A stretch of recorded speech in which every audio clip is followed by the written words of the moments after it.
Un mot sur la politique nationale. Vous avez accompagné François Hollande pendant plusieurs années à l'Élysée, en charge de sa communication, entre autres. Vous avez bien connu ces moments particuliers de l'ex-majorité où la tension entre une aile droite, une aile gauche du Parti socialiste fragilisait le pouvoir. Il y avait les frondeurs à l'époque. On voit que les choses commencent à bouger au sein de la majorité actuelle, au sein de la République En Marche. Est-ce que ces tensions avaient fait perdre François Hollande? Est-ce qu'aujourd'hui, ce qu'on voit apparaître entre l'aile droite, l'aile gauche, les Républicains, le Premier ministre et le pôle Bercy, et puis d'autres, est-ce que ça menace Emmanuel Macron? Bon, l'histoire ne se répète rarement exactement de la même manière, mais c'est vrai qu'on peut faire un parallèle.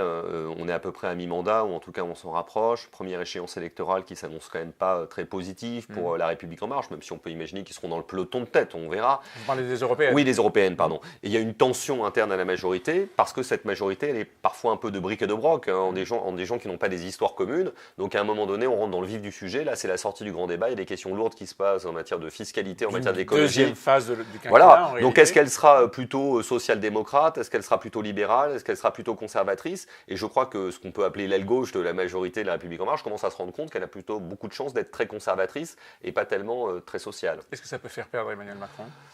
Perdre en 2022, vous voulez dire?